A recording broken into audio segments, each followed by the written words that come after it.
Well, welcome to our webinar for Peace in Korea, No More War Drills.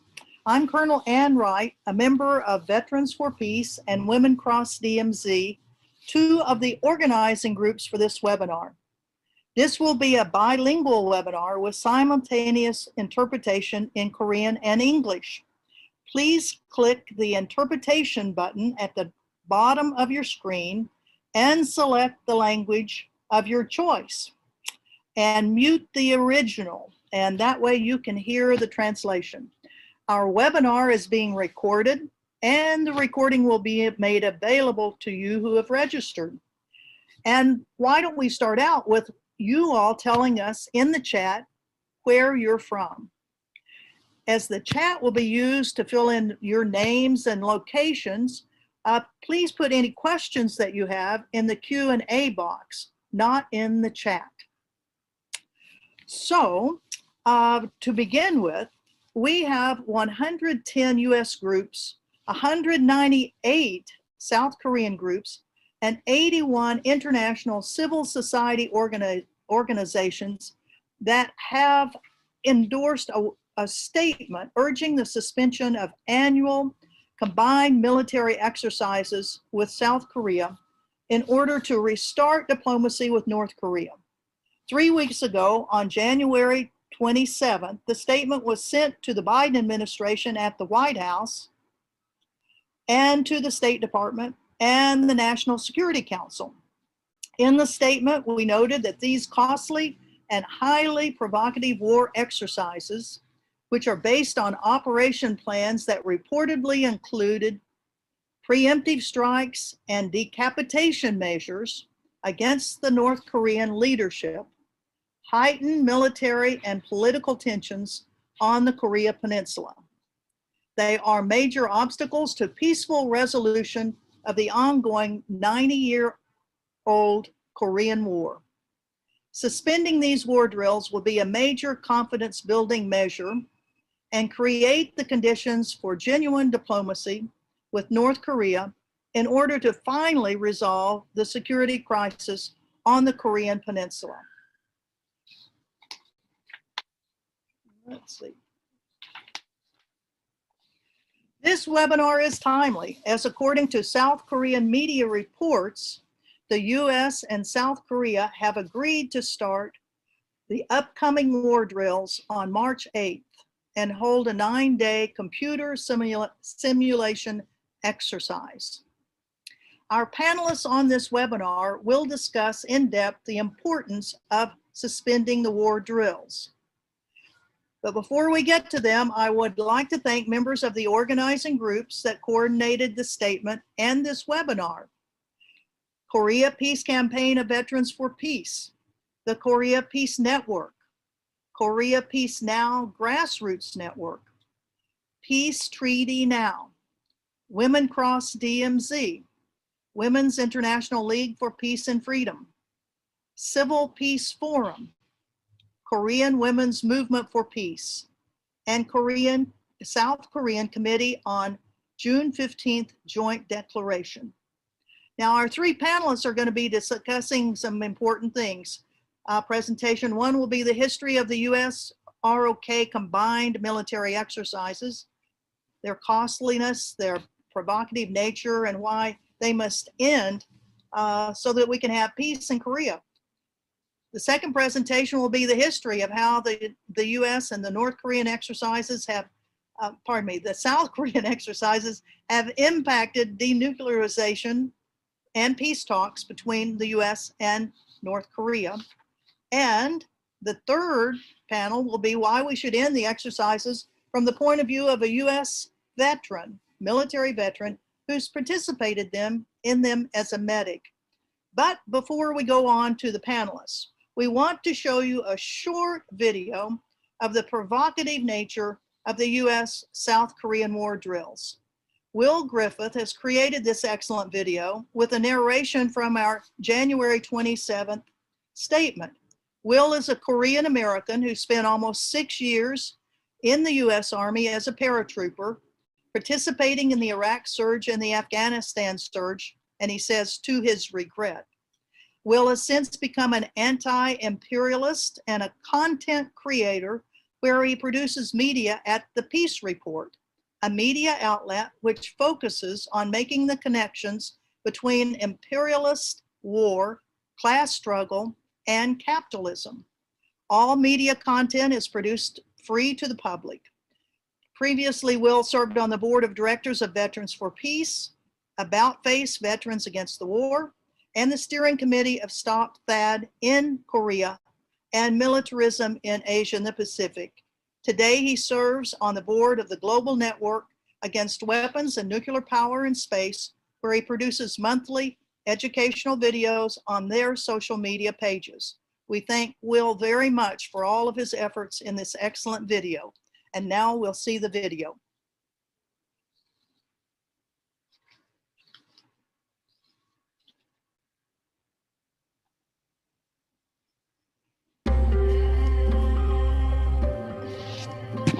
Civil society organizations in the United States, South Korea, and around the world are calling on President Biden to suspend the annual US-South Korea combined military exercises. Suspending these costly and highly provocative war exercises will be a crucial step towards restarting genuine diplomacy with North Korea. It will remove a formidable obstacle to a peaceful resolution of the ongoing 70-year-old Korean War, and allow all parties to focus on other important global issues facing our nations today, such as creating a nuclear weapons-free world and resolving the current COVID-19 pandemic. In the mid-1950s, just after the Korean War, the US and South Korea began combined military exercises that prepare for war with North Korea.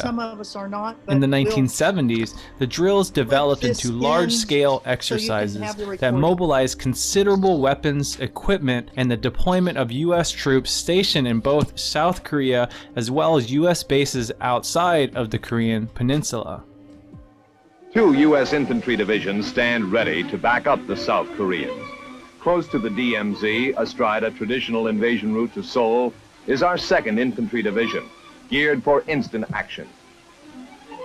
Since the 2000s, these exercises have been based on operation plans that reportedly include preemptive strikes and decapitation measures against the North Korean leadership. Due to their scale and provocative nature, the annual US-South Korean combined exercises have long been a trigger point for heightened military and political tensions on the Korean Peninsula. For years, these combined military exercises have involved the use of B-2 bombers, which are designed to drop nuclear weapons, nuclear-powered aircraft carriers and submarines, as well as the firing of long-range artillery and other weapons. They not only increase tensions on the Korean Peninsula, they have cost US taxpayers billions of dollars and have caused irreparable harm to local residents and the environment in South Korea. At a time when the world is facing urgent humanitarian, environmental, and economic crises, these military exercises divert critical needed resources away from our capacity to provide true human security, such as healthcare, a sustainable environment, and other priorities. Furthermore, they heighten geopolitical tensions and risk reigniting a hot war on the Korean Peninsula, which would have catastrophic consequences for millions of people. The civil society organizations in the US and South Korea and around the world are saying peace talks, not war drills and military confrontation. They urge the Biden administration to resolve the root cause of the conflict between the United States and North Korea, the unresolved Korean War, which has driven a dangerous arms race, harmed the most vulnerable people through punishing sanctions, and enforced the tragic separation of hundreds of thousands of Korean families. Continuing to rely on isolation, pressure, and threats to force North Korea's unilateral denuclearization is a recipe for failure. Suspending the combined military exercises will be a major confidence-building measure towards renewing diplomacy, to resolve the long-standing 70-year-old conflict with North Korea and ultimately achieve permanent peace and denuclearization of the Korean Peninsula.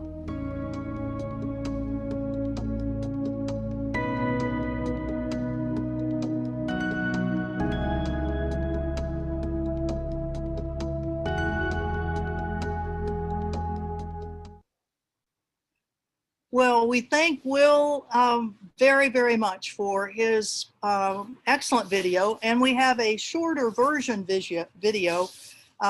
We will have the links to both of them online so that you can use them in your community events. We want you to share it with everyone that you can, because it really does give us a good perspective on what those military exercises are all about and how provocative they can be. Our very first panelist is Wooksik Cheong. He's the founder and director of the Peace Network, a South Korean research NGO founded in 1999 for peace on the Korean Peninsula. He serves on the advisory boards of the South Korean Ministry of Unification and the Foreign Affairs and Unification Committee of the National Assembly. He has served on President Roh Moo-hyun's transition team. He was also the chair of the steering committee of Civil Peace Forum and a member of the Inter-Korean Cooperation Committee of Seoul City. He is the author of several books, including in 2020, The Path for Korean Peninsula, Why a Nuclear Weapons-Free Zone. In 2018, The End of Denuclearization. And 2017, What About That? And in 2008, Which Way for the 21st Century in South Korean and US Alliance. He will be discussing the history of the US and South Korean combined military exercises, their costly and provocative nature, and why they must end for peace in Korea. He'll be speaking in Korean, so if you are an English speaker, look at the bottom of your screen for the interpretation button and click English and then mute the original language. So, Wooksik, thank you very much. Please. Hi everyone. 안녕하세요. 방어력학교에서 일하고 있는 Hi, I am with Peace Network. My name is Wooksik Cheong. I am honored to attend this very important, valuable webinar. Today, at this international joint webinar on the US-ROK combined military exercises, I hope it will be a good step towards suspending the joint military exercises. The topic that I was given to talk about today is the history and the characteristics of the US-South Korea joint exercises. It's been 70 years since the combined exercises began, and I have to talk about this in 10 minutes, so this will be a great challenge for me. But I will try to cover the main points.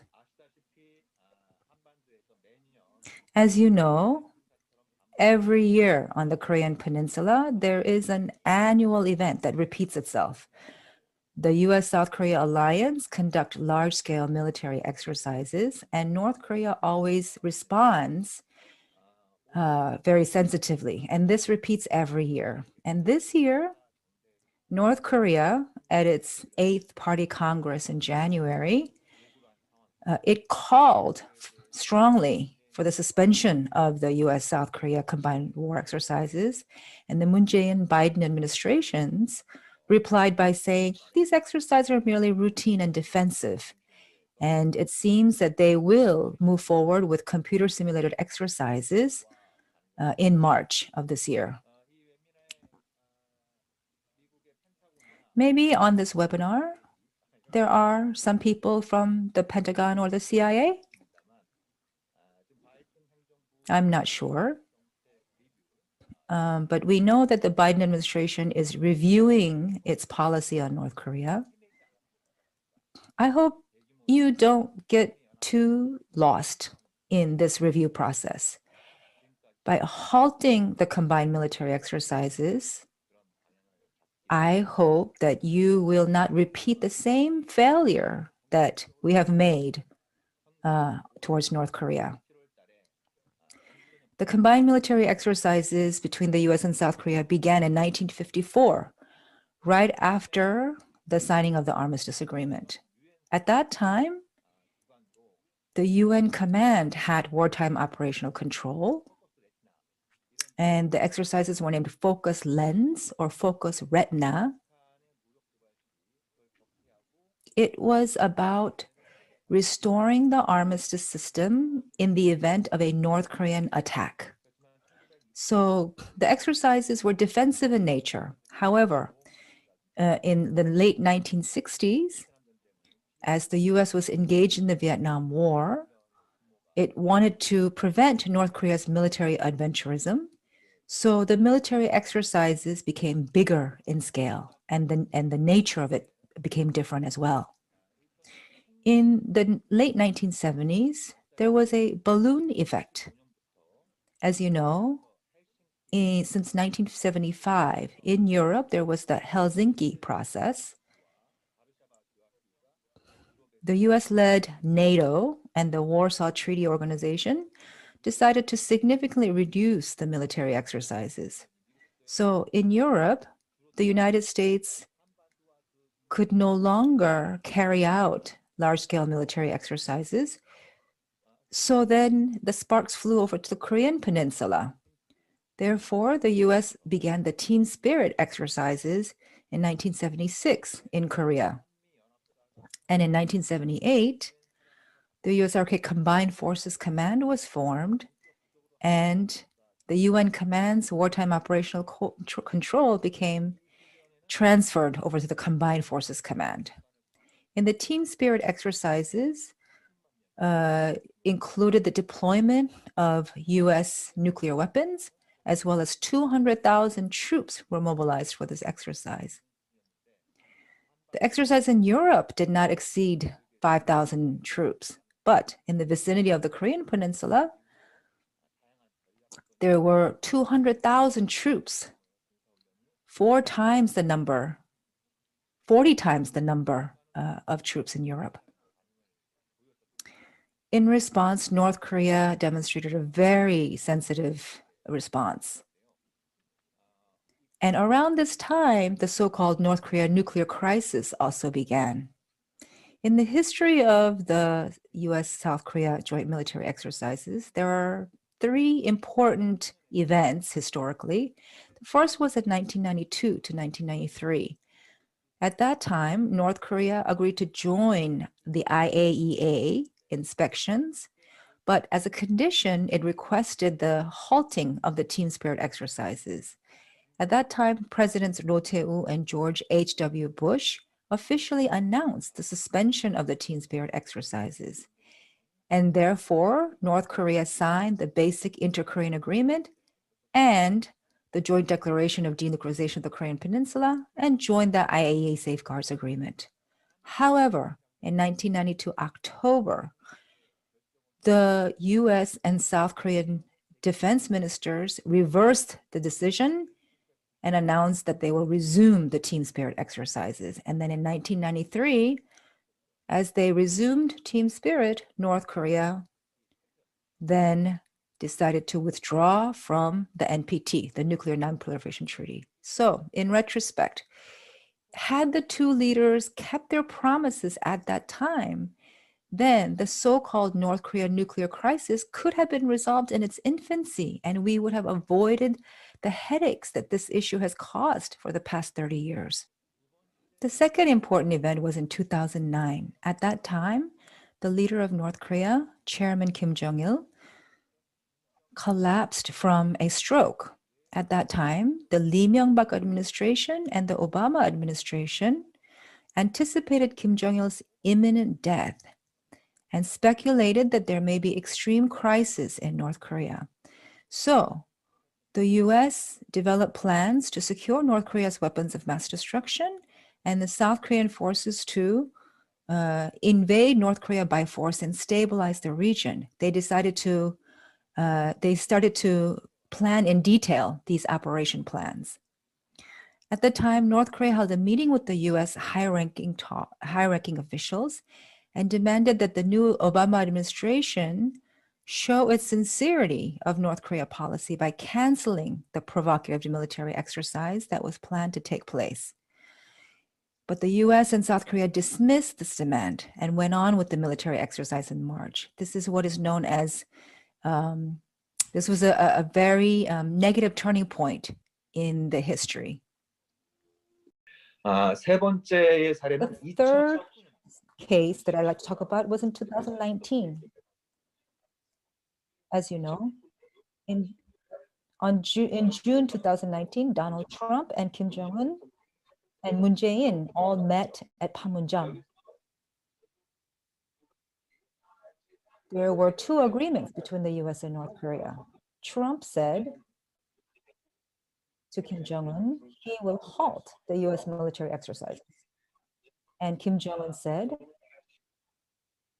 I will follow through on working level talks with the US. These were very important agreements, but what happened in July is the US and South Korea decided to continue with the exercises. And so in response, North Korea delayed the working level talks. So looking back, had Trump followed through on his promise, then in 2019, August, the US-ROK exercises should not have taken place, and in place there should have been US-GPRK working level talks. And had that happened, then the Korea peace process would have gone on smoothly. That's what I believe. Personally, I think the Moon Jae-in administration should have accepted Trump's proposal to halt the exercises. And had that happened, then today, the inter-Korean relation would be much better than it is today. Now I only have 1 minute left. So since then, the large-scale exercises have been scaled down, but large-scale exercises happen not just in March and August, but they happen in very small scale, multiple times throughout the year. For example, in 2019, there were 186 smaller drills. In the first half of 2020, there were 100 smaller drills. And there are the Max Thunder and Vigilant Ace US-ROK air drills that also happen. There's also the US-ROK Combined Marine Corps training, the Missile Defense Integration training. So the March and April exercises are large scale. Those are the ones that we need to stop in order to restore the possibility of a peace process. Einstein said this: if you repeat the same action and expect a different result, that is unreasonable. So the US and South Korea, if they continue to resume these exercises, repeat these exercises every year, and expect a different response from North Korea, that doesn't make sense. In 2021, I hope that US-North Korea relations will improve with the suspension of the US-ROK military exercises.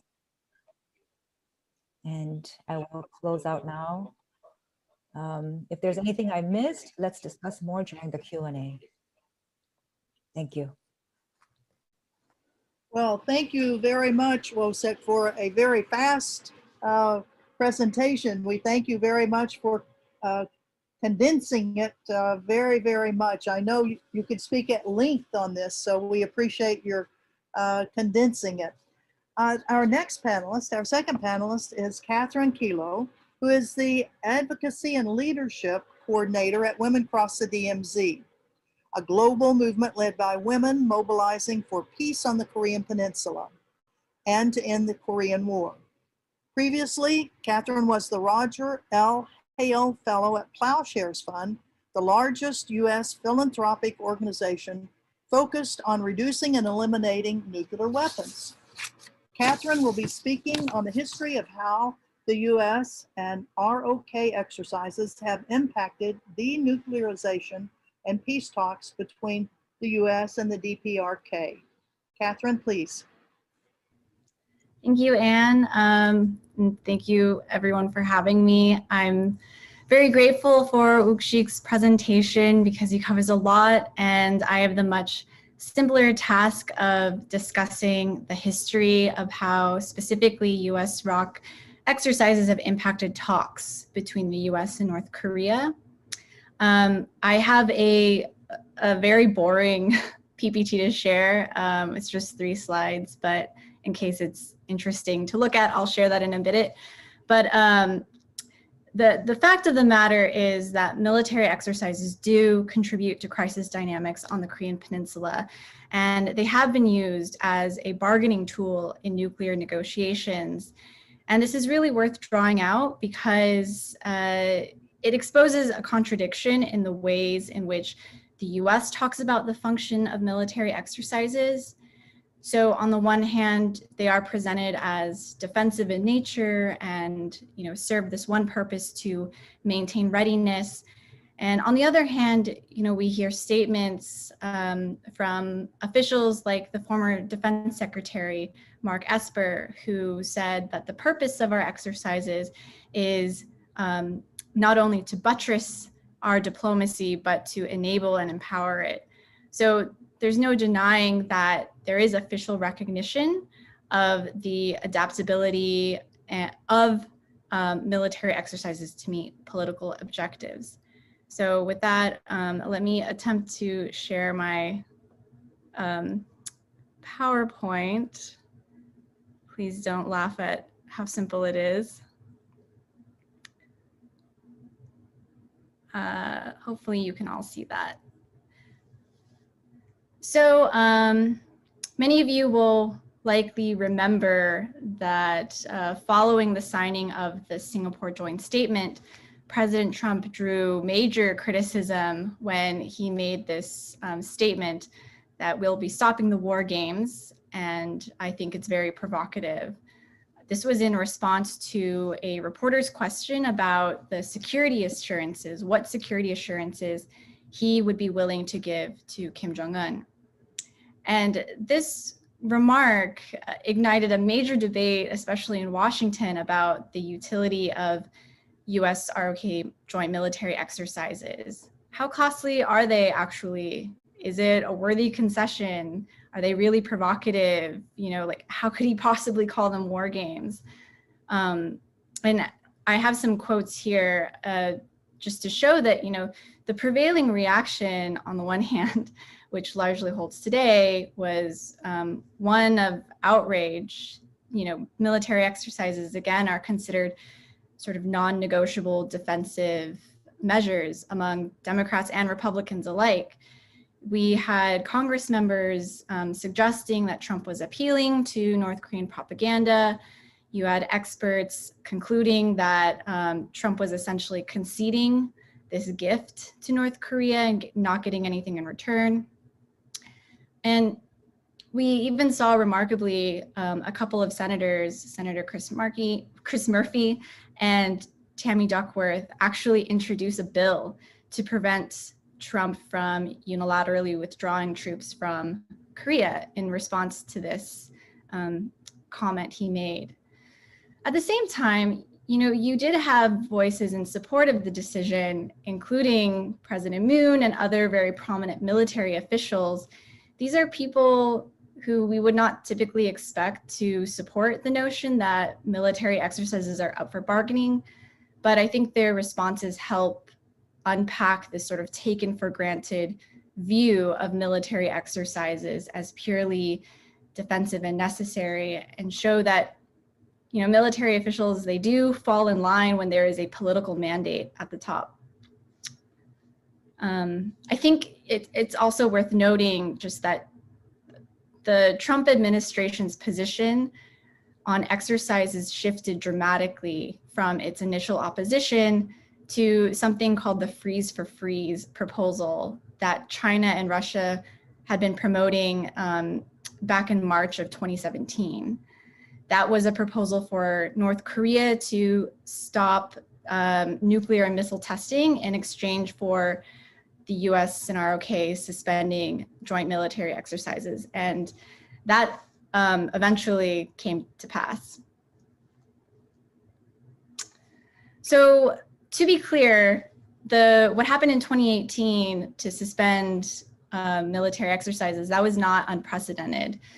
Military exercises have been modified throughout history to provide negotiating leverage with North Korea, specifically over the nuclear program. And in fact, and I hope that my presentation will convince you that suspending those exercises have been critical to reducing tensions and advancing diplomacy between our countries. So the most cited and well-known case is that of 1992, which Wooksik already got into. And then again, the team spirit exercises were suspended between 1994 and 1996. They were permanently canceled, but then modified exercises resumed in 1997. The decision, I just want to emphasize, for suspending those exercises was really essential for preventing a real military conflict with North Korea. At the time, North Korea had announced that it would produce weapons-grade plutonium, and in response, the United States began preparations to conduct surgical strikes on North Korea's nuclear facilities. But as former Secretary of Defense William Perry has written extensively about, the risks of provoking a North Korean military response really moved the Clinton administration to find a diplomatic solution. And that effort resulted in the 1994 agreed framework. And again, I want to emphasize just how big of a deal that deal was. It froze North Korea's plutonium production for 8 years. 8 years is a really long time to think about an agreement lasting between the US and North Korea when we can hardly get any engagement to last for more than 6 months. And that agreement was really important in that it prevented North Korea from producing enough plutonium for as many as 100 nuclear warheads. So it's safe to say that suspending team spirit was a very moderate but extremely impactful adjustment to military exercises that, contrary to criticisms raised by opponents, at no time undermined the US-South Korean alliance's military readiness. So then flash forward, finally we saw the US and South Korea in 2018 facilitate North Korea's participation in the Pyeongchang Winter Olympics by postponing and shortening their typically large annual military exercises that occur in March. And this was very significant. Full Eagle is a large-scale field training exercise. It is a rehearsal of maneuvers that includes air, ground, naval forces. These exercises also include scenarios that assume the deployment of THAAD, the US missile defense system, which is extremely provocative. And then Ulchi Freedom Guardian is another command post exercise that, although it's largely computerized, it still involves tens of thousands of troops. I do want to note that according to one South Korean defense official, the last exercise in 2017 did include a nuclear war game. So these are provocative by nature. And in 2018, of course, Trump suspended or announced the suspension of that exercise. So in recent years, I just want to note that, you know, especially in 2018, experts and officials have made and put forward a lot of different proposals for modifying exercises to mitigate tensions on the Korean Peninsula.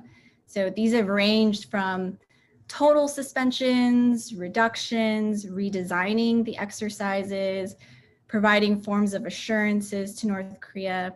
And whatever you think about those different proposals, the point is that military exercises are not sacrosanct. They can be, as they have been, adjusted to meet political or diplomatic objectives. So my final, I guess, point is that going beyond using military exercises as, sticks and carrots, there is a good case for continuing to suspend them outside of active diplomatic engagement. And that's because these drills are proven to raise tensions. They do not deter North Korea, and they have actually failed to prevent North Korea from developing nuclear weapons and ballistic missiles. I have here this very new paper by a couple of scholars at Stanford who find that all that I'm saying is statistically accurate. I'm not a big data person, but if you're into that kind of analysis, then this paper is for you. I wanted to highlight it because, for one, it's just another indicator of how people are really seriously confronting the idea that military exercises are provocative. And secondly, this is one of the most comprehensive analyses I've seen to recognize North Korea's, on balance, appropriate responses to the level of threats that US-ROK military exercises pose. So the authors, just in short, they use a lot of models and statistical tests out of North Korea's responses to different exercises. They look at KCNA statements, actions that actually occur with border incidents, timing of missile and nuclear tests, to find that North Korea actually responds with belligerent behavior, that these exercises are perceived as a legitimate threat, and they invite a reciprocal demonstration of resolve on the part of North Korea.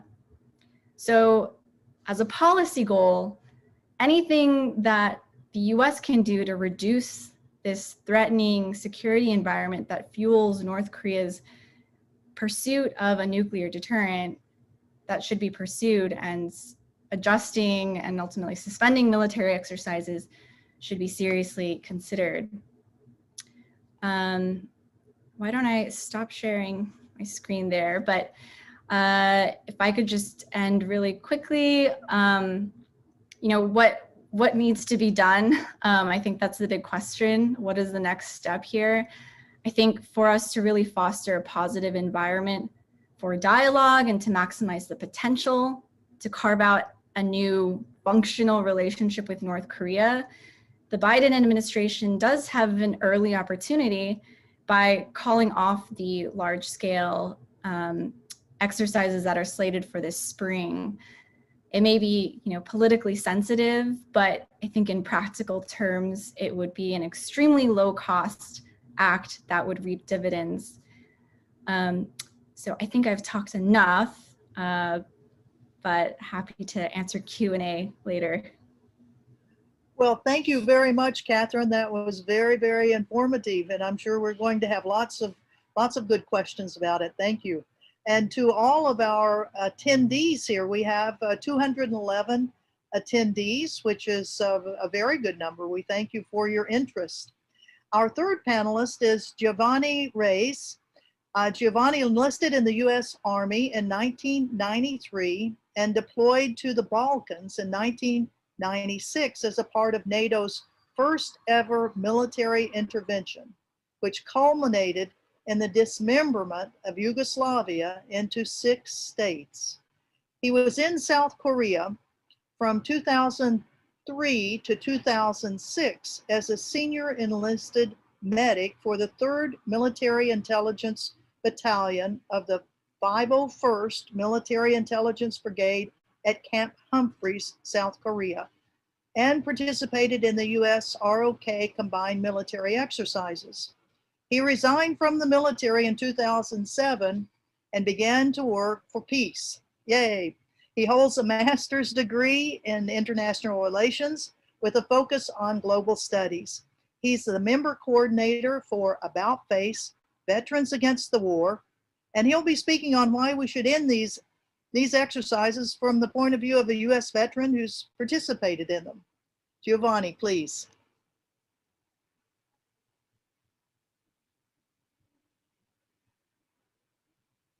I think you're muted, but okay.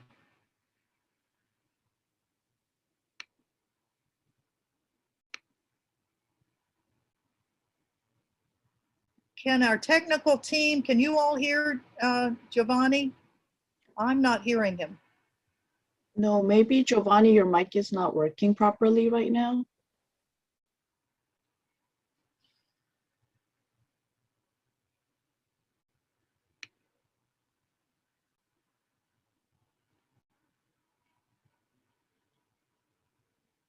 And maybe hit the interpretation button and make sure it's on either off or on English.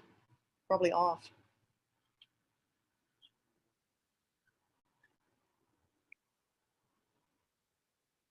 There, yeah, now you're on. Great. Sorry.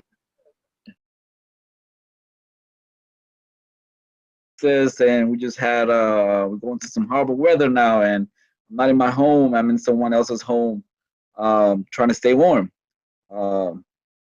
Thank you, Anne, for your introduction, and thank you everyone who came to the call. Like Anne said, that I was in Korea, South Korea, from 2003 2005. Now I'm not a South Korean expert in South Korean politics, right? I'm mostly focused in Latin America and the Middle East. However, I'm an observant of the region. I'm always interested in geopolitics, and I'm most interested in what's coming out of that part of the region. I lived as an occupier in South Korea for almost 2 years, from 2003 to 2005. I was stationed in Camp Humphreys, which will become later the largest military base in South Korea. I was a section sergeant I was a section chief in the intelligence battalion, giving medical support for soldiers and pilots that made flights to the North Korean border. I was assigned 3 American soldiers under me, and I also had support from Katusa soldiers. Now, Katusa soldiers are what's called Korean augmentee to U.S. Army. So they're Korean soldiers that are augmented to the U.S. military. I stayed in Korea for this long. Usually soldiers go for 1-year rotations, but I stayed there this long because Korea will be my last duty station in the military. I was in the military for 14 years, and during that time, that's when the invasion of Iraq occurred. And I already made up my mind that I would not participate in this crime of the invasion of Iraq and the war against Iraqi people. So I left the military out of South Korea. So I did participate in Fall Eagle. I was the time I was there in Fall Eagle was in March 2004. This is a week-long military exercises, large scale, it's Korean-wide, combined arms war games with thousands of troops participating in them. Its purpose is to simulate a mock all-out war against North Korea, or with North Korea.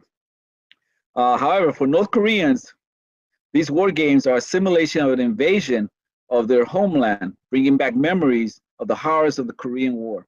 It combines all 4 branches of the U.S. military, stationed in South Korea, also stationed in surrounding areas like Guam and Japan, and it also deploys soldiers from the U.S. mainland into Korea.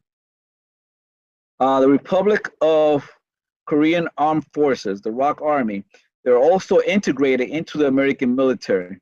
In fact, right, in the event of a war, the ROK Army will be fully under the American control, which brings questions to Korean sovereignty and Korean control of its military. I participated in Fall Eagle military from 2004. It was no part, but I was in no part in the operational level. My experience in these war games was from the ground level. These are highly compartmentalized exercise or functions, meaning that people do their area, do their work, and you don't really know what other people are doing. You don't really see the full picture of what's happening. You just focus on your area. Since I was in the military intelligence unit, most of my work was situational. It was computerized. It was usually at the most people work from the already work from their already places of work. Most of us really didn't stop what we were doing in the first place. The only thing that changed was our dress uniform, because now we're like combat fatigue with the Kevlar, with our weapons, with everything, and now the operation was continuous operation. So that means that we're 24 hours operating for that week-long exercise, and we had to break down into shift work, right? So the scenario that was always given to us is this: that North Korea has breached through a 38th parallel and are overwhelming our forces up north. Now we have reinforcement on the battlefield, and the battlefield is shifting northward, right? So that's pretty much how the scenario went along. Our role was purely defensive, according to this scenario. However, from the North Korean perception, this troop buildup, the war games, for them it was a rehearsal of an invasion of their homeland, right? The reason I say this, right, is because this is what they complain in every talk with the U.S. military. They always complain that these are provocative exercises that simulates an invasion to their homeland. My function was to stand up a decontamination station at our flat line, which is an airstrip, in the event of a chemical attack from North Korea. Me and the guys we stayed in the camp during the whole week-long games, right? During these exercises, American exceptionalism and American supremacy do kick in. What I mean by that, we've always been fed this unhealthy diet of North Korean demonization, right? Whether you're in the military or you're not in the military, we're always given this perception of North Korea. Now, when you're in the military station in Korea, this perception is doubled down on us, right? Most soldiers see their role in South Korea as sacrificing to save South Koreans from North Koreans. Some of my peers even grew frustrated at young South Koreans for being ungrateful towards us. For the narrative here is that we're there to protect the South from the North. I've heard peers tell me that I've often heard peers tell me that that older generation that remember the Korean War are grateful for us being there, but the young Koreans were not. But the disruption to civilian life is hard to miss. Prior to these exercises, I had to go to another camp up north to where we were at to pick up what is called mouse gear. Mouse gears are this laser tag equipment that we put on in our equipment, and they'll go off. And they'll let you know if you've been killed or not killed, or register in some computer, right? So I had to go pick up this laser tag equipment for all my unit.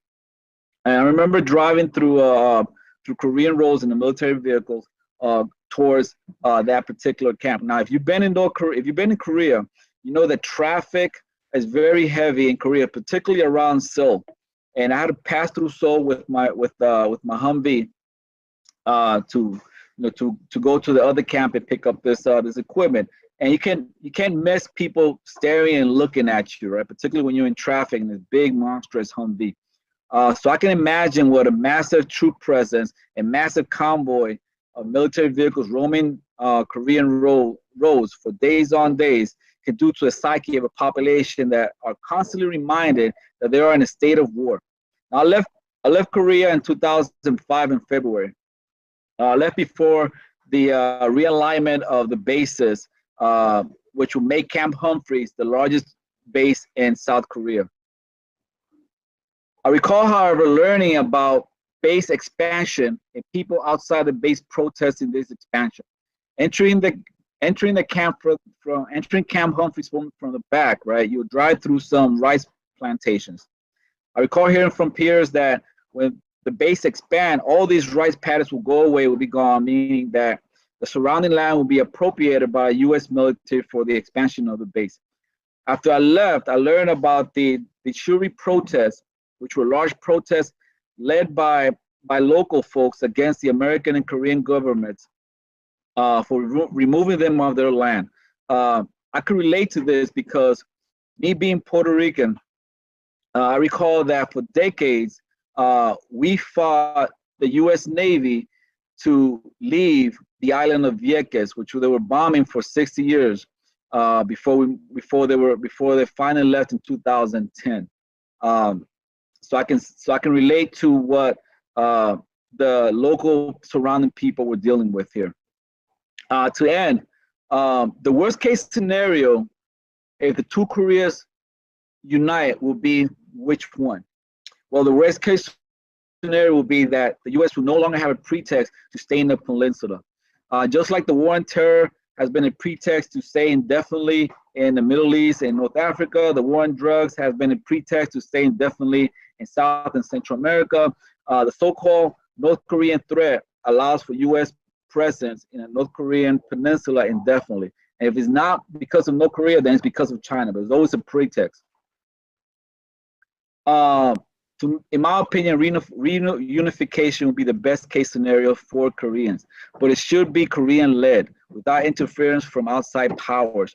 The struggles of Koreans and American militarism is shared by countless of people across the globe. As people of conscience living in the belly of the beast, we need to show solidarity and advocate for our global relatives. And just to let you in the mindset of our rulers, I want to quote Senator Lindsey Graham, who quoted President Trump. And he said, I quote, "If there's going to be a war, it will be over there. If thousands die, they're going to die over there. They're not going to die here." In other words, neither North Koreans nor South Koreans' lives matter much to the policymakers here. And I believe that the Korean leadership should take heed to this word. I recall a young Katusa soldier telling me once that his dream was that one day he'll be able to ride his motorcycle from one tip of Korea to another. With that, I want to end these wars and remove these troops. Thank you. Well, thank you so much, Jovanni. That was really, really excellent. It is important that we hear from U.S. Military who've been sent over there to be a presence, and we thank you for your comments about how it affected you, and we appreciate it. We have gotten lots of good questions that have come in, and I think we'll start out with Wooksik, two of them. We'll put them together. The first is, how strong is the opposition to war exercises by the South Korean people? And then, why did the Moon Jae-in administration enforce an ROK US joint training in August 2019 while breaking the US DPRK agreement?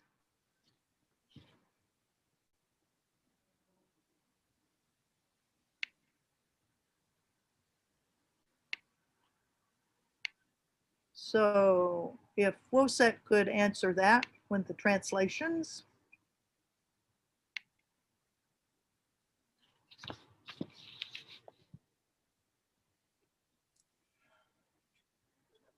Thank you for the question.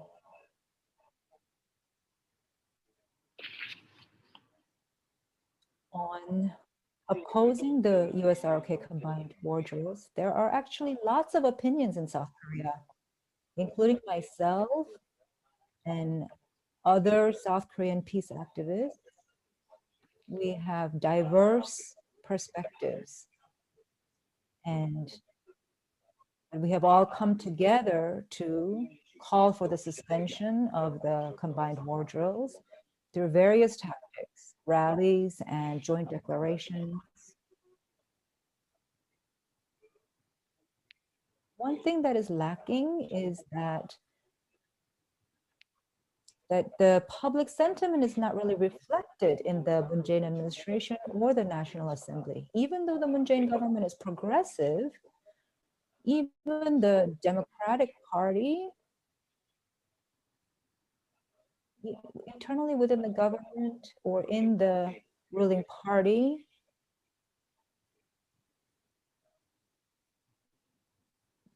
they don't believe, there's very small voice of people calling for the suspension of the war drills. So I hope this webinar will actually send a meaningful message to the South Korean politicians and the government. On the second question, 2019, in June, Trump said to Kim Jong-un that he will halt the exercises. But why in August did they resume the exercises? At that time, the Moon Jae-in government had a very important priority, which was the transfer of the wartime operational control from the US to South Korea. Right now, the US-ROK commander has wartime operational control. Now they want to transfer to the South Korean general. That is a very important priority for the Moon Jae-in government. For that, in order to do that, they have to do the war exercises to test how South Korea is capable to meet the conditions for gaining wartime operational control. That is the agreement between the US and South Korea.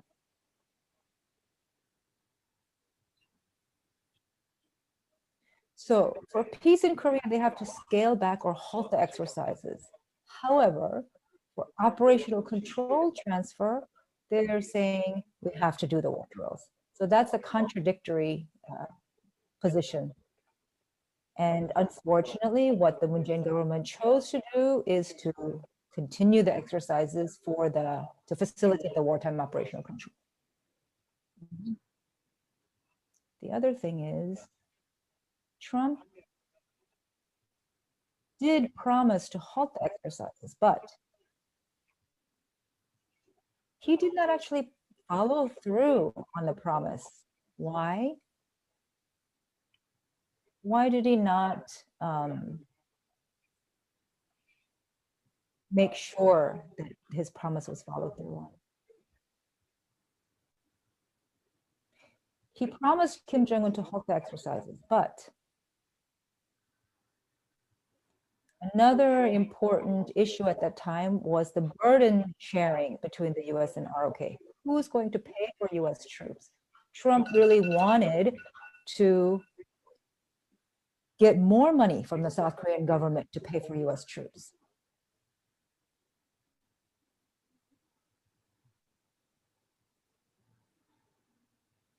So had they halted the military exercises, they should have held the working level talks between US and DPRK. But Trump also had the agenda of pressuring the South Korean government in order to get more money to pay for US troops. So in conclusion, Moon Jae-in government wanted the transfer of the wartime operational control. And for Trump, his priority was pressuring South Korea to get more money for US troops. So that is why in 2019, August, they missed a very important opportunity for the peace process in Korea. And the relationship started to deteriorate from that point on. I hope that was a sufficient answer. Well, thank you very much. Yeah, the whole issue of operational control of South Korean forces is, of course, key to the sovereignty issue. And so that, it plays the big role in it now. Thank you. We have a question for Catherine. Could you update us on the US Congress, and do we have members of Congress that are supportive of peace on the Korean Peninsula?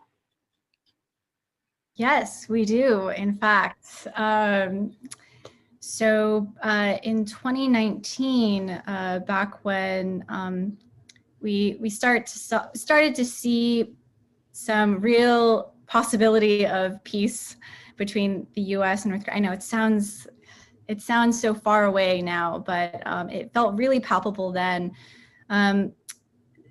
There was an effort led by more progressive Democrats, specifically Representative Ro Khanna, others like Ilhan Omar, Alexandria Ocasio-Cortez, who introduced a bill that calls for a formal end to the Korean War. And this bill gained more than 50 co-sponsors, which, you know, it doesn't sound like a lot, but it's actually quite historic in that this is the first time that so many members of Congress were recognizing the need for acknowledging the historical context of the nuclear crisis, and to put that into perspective by saying we actually need to end this war, to have a peace agreement and to actually get us on a path to advancing denuclearization in Korea. So that effort will be reintroduced this year. And we expect now with the House and Senate controlled by the Democrats that it will gain more support, and hopefully President Biden will listen to our Congress members and the American public in their desire for a shift in the US approach. Thank you. Yes, it is very encouraging, you know, that year after year, we're gaining more people in Congress that are saying, this is crazy. There really needs to be peace on the Korean Peninsula. So we thank organizations that are working so hard for this, whether it's Women Cross DMZ, Korea Peace Now. There's a lot of organizations that are working hard to put pressure on our congressional delegations, which everyone that's in the audience, you can help us out by letting your congressmen and women know that we want peace on the Korean Peninsula. And here's a question for Jovanni. You're in the military, or you've been in the military, and I've been in the military. We know that there are mistakes that our military forces make. Our individual soldiers make mistakes. They have accidents. Could this play into some sort of disastrous military confrontation?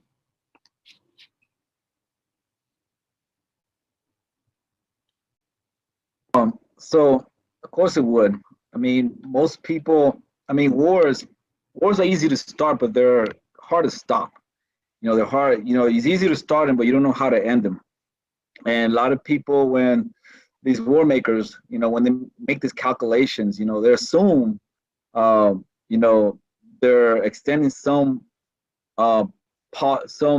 political objective, but they don't really know how it's going to end. I mean, case example here is the war in Iraq. You know, the war in Iraq, it was assumed it was going to be easy. Saddam's military was pretty much a shell of what it was. So the U.S. troops were supposed to march in, and boom, it was going to be over, and Iraq was supposed to be the next Germany or Japan or whatnot. That's what Condoleezza Rice was talking about, that, you know, that's what's going to happen. Well, what really happened, it just dragged on for years after years after years after years after years, and you don't really know how to stop it. So miscalculations are often do lead to war, and people who are optimistic about how these wars, these intentions or the intents of these wars to gain some type of political objective or leverage, they sometimes miscalculate the effects, you know, and a lot of times it's a boomerang effect, you know, and a lot of times is what is called blowback, you know,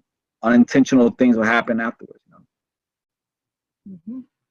Well, that's right. The unintentional consequences of political decisions that have been made are extremely dangerous and kill a lot of people. Another question for Wooksik. Is there any evidence that North Korea conducts or has conducted military exercises that simulate an invasion of or an attack on South Korea that would really justify the US and the ROK conducting what they call defensive exercises?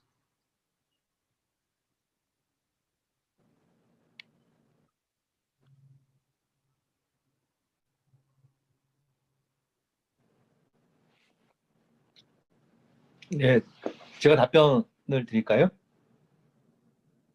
Yes, please. Mm-hmm.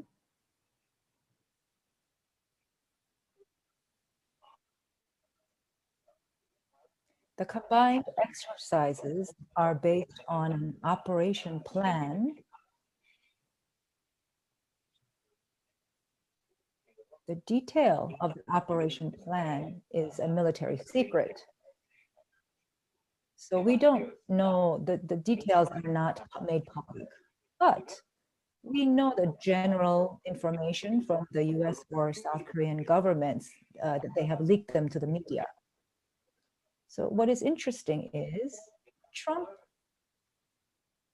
has called the exercises provocative war drills.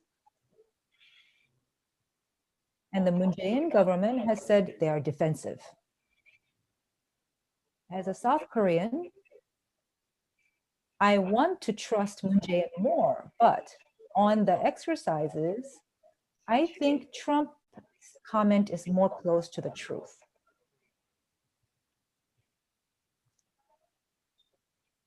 In 2019, August, the US-ROK exercises that happened then, it included plans to restore order in North Korea. When you look at the national security of South Korea or the South Korean constitution, South Korea considers North Korea its own territory. So to regain that territory, they need an operation to restore order. And in the event of an emergency on the Korean Peninsula, it's not just about defending or repelling against a North Korean attack. It goes beyond that. It's about unifying by force the Korean Peninsula. That plan is in the operation plan. Can that be called defensive? That is a question that we must pose. And in recent years, in the Park Geun-hye administration, there was a lot of talk of this. They also had decapitation strike plans. In the event of a contingency, the person, Kim Jong-un, a plan to decapitate the person who has the power to order nuclear strikes. In other words, Kim Jong-un. So the intention is to decapitate the leadership of North Korea. And the main weapon that they would use for this is invisible fire, F-35A. That would be the weapon that they use in the decapitation strike. What we should pay attention to is that the Moon Jae-in government has not used the expression decapitation strike. But when he talks about the military capability of South Korea, they do have special forces. The Moon Jae-in government did create special forces that would be responsible for decapitation strike, and the Moon Jae-in government imported or acquired F-35As that would be used in that kind of a plan. So comprehensively, when we look at the entirety of the exercises, what they're about, of course, the ideal situation is no military exercise. But if that's difficult, then we need to start to reduce the provocative nature of the exercises. When we look at the US-ROK exercises, it's not zero-sum. As I said before, the March and August exercises, that's based on a scenario of an all-out war situation. As I said, in the Helsinki process in Europe, they reduced significantly the scale of the military exercises.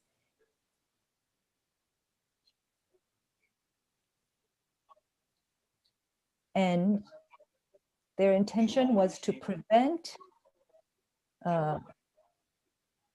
situations of provocation through communication, through military dialogue. So what I want to say is small-scale drills may continue for now, but the large-scale exercises in March and August that is based on a scenario of an all-out war scenario that includes plans for occupation of North Korea, that is what we need to halt.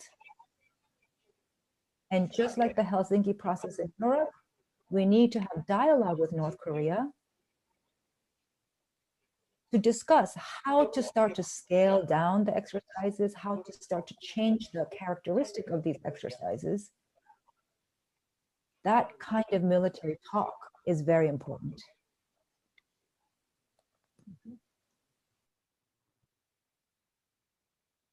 Well, thank you very much. Catherine, here's a question for you. Have we received any response to our letter to the Biden administration? And also, could we add a paragraph in the new Korea resolution at the Congress asking for an end of the joint US-ROK war drills? So I don't believe that there has been an official response to the letter, unfortunately. But as far as the,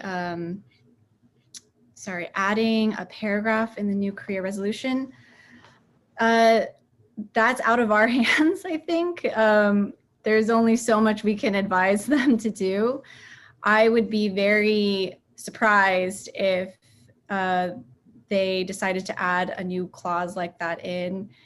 For a lot of reasons, I think it would make it difficult to get the previous co-sponsors to re-co-sponsor. If it changed significantly, it would raise some questions.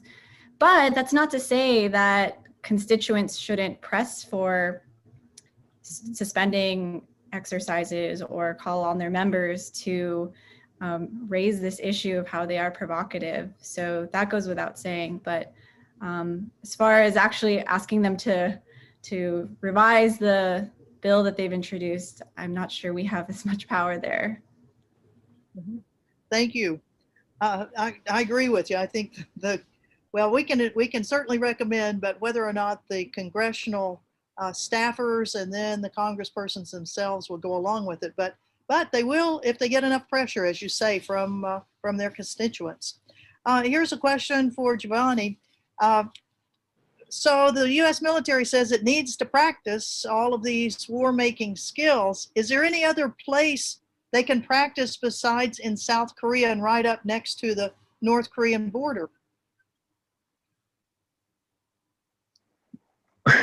Well, in my biased opinion, should practice in the United States, you know, nowhere else, you know. So yeah, so I mean, like I said earlier, right? The roadblock here to Korean unification is American presence there.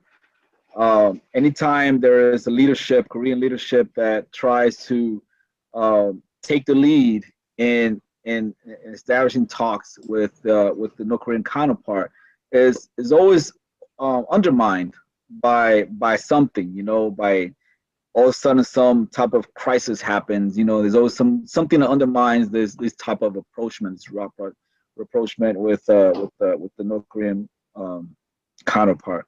I mean, I believe, with my limited understanding of Korean history, the Korean people have been one people, one nation for centuries, at least going as far as, you know, the 12th century or so, right? Just recently that got divided, and they got divided not on their own accord. There became two Koreas after the Second World War, and it was divided by two outside powers, the Soviet Union and the United States. So in my opinion, the United States has no business in South Korea. South Koreans should resolve their issues amongst themselves, with their own sovereignty, with their own, you know, with their own, what I'm looking for, with their own capacities, you know, without interference from other powers. So going back to that question, where should the United States do their military drills? Well, they should do the military drills in the United States. That's what they should do, the military drills. Well, and I would say they can do the military drills in the United States, but don't come here to Hawaii. Do them someplace else. In fact, there is what's called the National Training Center, which is located in Nevada, where the large military units, all U.S. military units that are stationed in the U.S. and continental United States, they go to this big training center every year for their capacities. You know, it costs a lot of money to send U.S. soldiers all the way to South Korea, so same amount of money, bring the South Koreans to the U.S. That's one way to handle it. We have tons of questions, and I know that you will, you can send in to us and we can try to get some for you, but what we'd like to do now is to identify 3 things that you all can do, part of our action plan. So if we could have our slides that go up, the first one as an action item that you as an individual can sign our petition for the suspension of military exercises. You know, we had the endorsement of organizations. We had 300 and some odd organizations, 387 that signed. Now we're looking for individuals to sign. Right now, the petition has only like 790 signatures, and we ought to be able to get 10,000. So we ask you to sign it, and then try to sign it by March 1st, and then we too will send that to the Biden administration. You know, we're going to keep after them, and they may not answer us, but they're going to know that we're out there, that we have opinions, and we hope that they take them into consideration. So that's the first thing you can do, is sign this petition. Then the second thing that you can do is join us in what we're calling the 100-hour rally relay rally. And that's something as simple as in your community, do something. You know, well, if you're in the Washington, D.C. area, they went to the White House. They've been going every day since February 14th, calling for the suspension of war drills.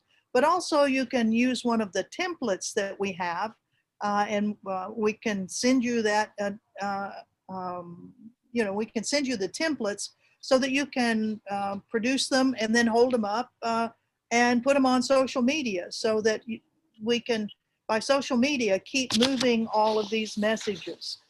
So that's another thing you can do. And then for our listeners and participants in South Korea, we would like for you to join the 1,000 organizations that have the declaration for suspending military exercises.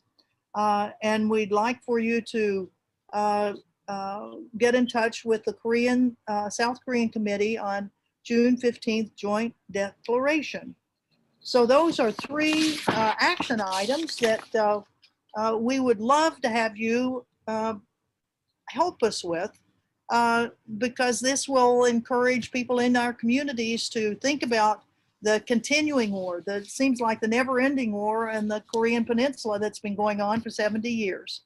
So with that, we want to thank our wonderful panelists for their expertise and their time and efforts on these subjects. We'd like to thank all of the folks that have been working on this statement, and then the behind the scenes people with this webinar. There's a lot of women that are behind the scenes there that have been interpreting. We thank our great interpreters.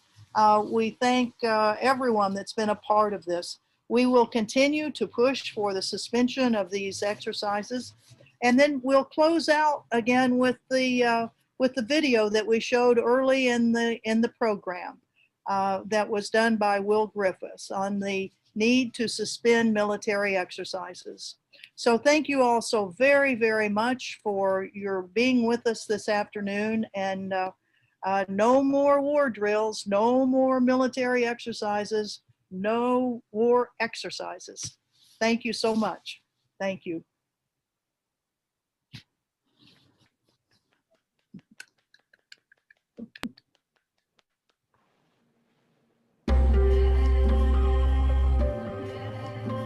Civil society organizations in the United States, South Korea, and around the world are calling on President Biden to suspend the annual US-South Korea combined military exercises.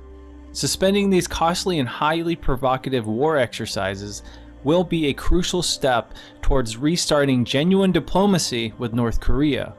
It will remove a formidable obstacle to a peaceful resolution of the ongoing 70-year-old Korean War, and allow all parties to focus on other important global issues facing our nations today, such as creating a nuclear weapons-free world and resolving the current COVID-19 pandemic.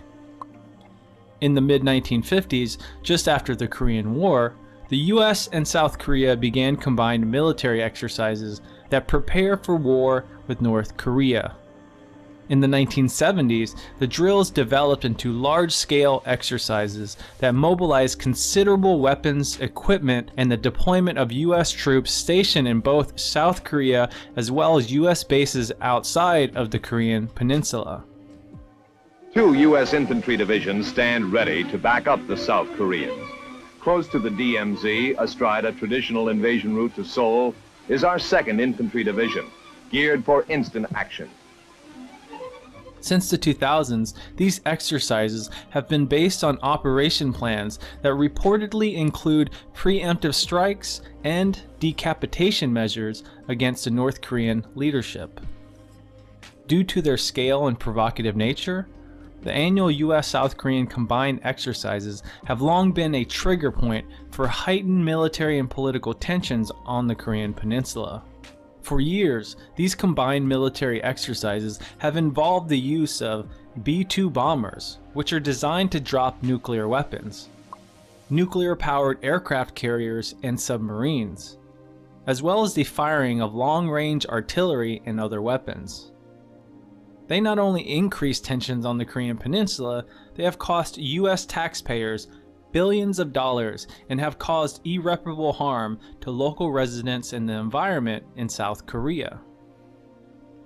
At a time when the world is facing urgent humanitarian, environmental, and economic crises, these military exercises divert critical needed resources away from our capacity to provide true human security, such as healthcare, a sustainable environment, and other priorities. Furthermore, they heighten geopolitical tensions and risk reigniting a hot war on the Korean Peninsula, which would have catastrophic consequences for millions of people. The civil society organizations in the US and South Korea and around the world are saying peace talks, not war drills and military confrontation. They urge the Biden administration to resolve the root cause of the conflict between the United States and North Korea, the unresolved Korean War, which has driven a dangerous arms race, harmed the most vulnerable people through punishing sanctions, and enforced the tragic separation of hundreds of thousands of Korean families. Continuing to rely on isolation, pressure, and threats to force North Korea's unilateral denuclearization is a recipe for failure. Suspending the combined military exercises will be a major confidence-building measure towards renewing diplomacy to resolve the long-standing 70-year-old conflict with North Korea and ultimately achieve permanent peace and denuclearization of the Korean Peninsula.